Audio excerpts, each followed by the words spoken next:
আলহামদুলিল্লাহ ভিউয়ার্স, জিএইটি এর আরও একটি প্রজেক্টের গ্রেড বিম ঢালাইয়ের কাজ চলছে। ভিউয়ার্স, দেখতে পাচ্ছেন আমাদের শ্রমিক ভাইরা ঢালাই কাজ শুরু করার জন্য প্রস্তুতি নিচ্ছে।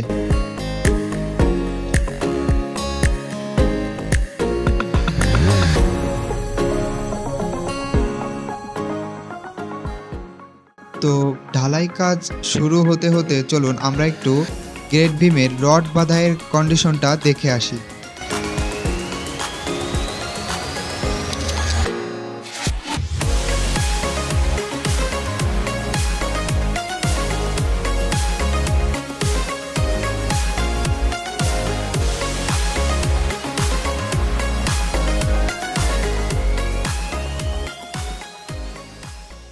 সম্মানিত ভিউয়ার্স, দেখতেই পাচ্ছেন গ্রেড বিমের রডগুলো কত সুন্দরভাবে বাঁধাই করা হয়েছে। ঢালাই কাজের জন্য হোক বা গ্রেড বিমের ঢালাই অথবা কলমের ঢালাই বা ছাদের ঢালাই, রডগুলো সুন্দরভাবে বাঁধাই করা কিন্তু খুবই গুরুত্বপূর্ণ। তো ভিউয়ার্স, আমাদের এই ঢালাই কাজের জন্য গ্রেড বিমের যে রডগুলো বাঁধাই করা হয়েছে দেখতেই পাচ্ছেন কত সুন্দরভাবে কিন্তু গ্রেড বিমের রড বাঁধাইয়ের কাজটা করা হয়েছে।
তো এতক্ষণ আমরা দেখলাম গ্রেড বিমের রড বাঁধাইয়ের কাজটা, এখন একটু আমরা শাটারিংটা দেখে আসি।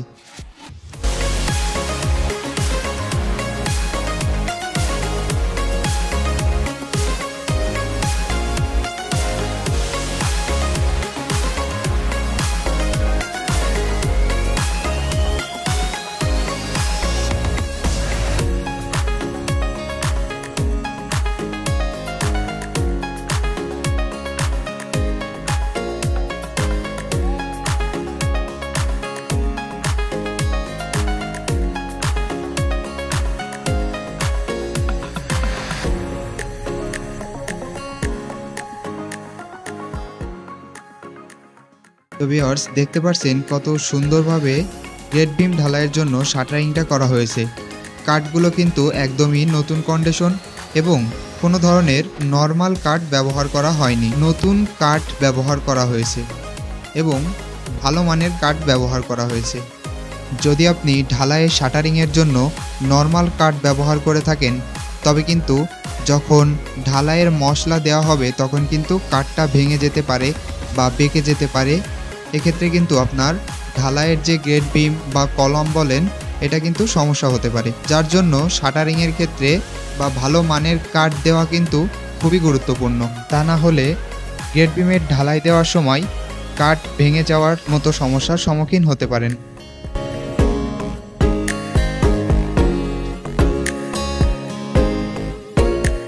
তো ভিউয়ার্স, দেখতে পাচ্ছেন অলরেডি আমাদের ঢালাই মিশ্রণের কাজটা শুরু করা হয়েছে। মেশিং অলরেডি চলছে, দেখতে পাচ্ছেন শ্রমিক ভাইরা খোয়া বালু দিচ্ছে মেশিনে, কাজ কিন্তু চলছে।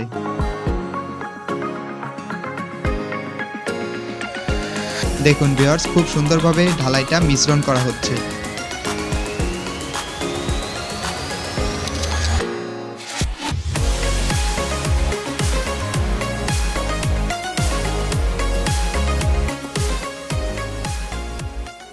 দেখুন ঢালাইটা মিশ্রণ হয়ে যাওয়ার পরে ঢালাইটা অপর পাশে ঢেলে দিল এবং আমাদের শ্রমিক ভাইরা সেখান থেকে ঢালাই কড়াই করে সংগ্রহ করে ঢালাই দেওয়ার জন্য গ্রেড বিমে নিয়ে যাচ্ছে।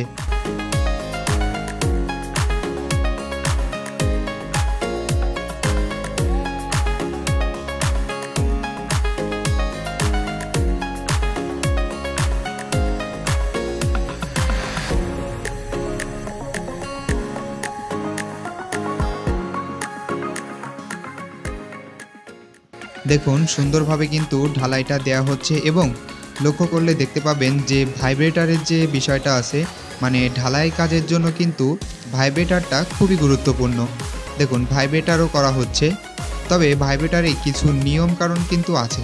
আপনি যখন ভাইব্রেটর করবেন ঢালাইয়ে, তখন কিন্তু আপনার খুব বেশি পরিমাণে ভাইব্রেটরটা ব্যবহার করা যাবে না। কারণ খুব বেশি পরিমাণ যদি আপনি ভাইব্রেটর ব্যবহার করে থাকেন, তাহলে কিন্তু আপনার ঢালাইয়ে বিভিন্ন সমস্যা দেখা দিবে। যেমন বেশি পরিমাণ ভাইব্রেটর করলে ভাইব্রেটরের ফলে ঢালাইটা তরল হয়ে যাবে। এ ধরনের সমস্যার সম্মুখীন হতে পারেন।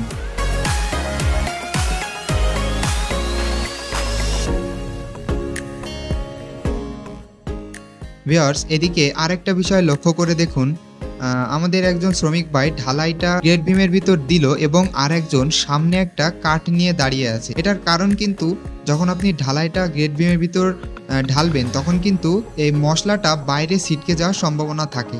তো আপনি যদি এইভাবে কাঠটা সামনে এভাবে ধরেন, সেক্ষেত্রে কিন্তু এই যে ঢালাইটা সামনে ছিটকে যাওয়ার কোনো সম্ভাবনাই থাকছে না। সেক্ষেত্রে ঢালাইয়ের ক্ষেত্রে আপনার যে মশলাটা সেটা কিন্তু নষ্ট হওয়ার কোনো সম্ভাবনাই নেই।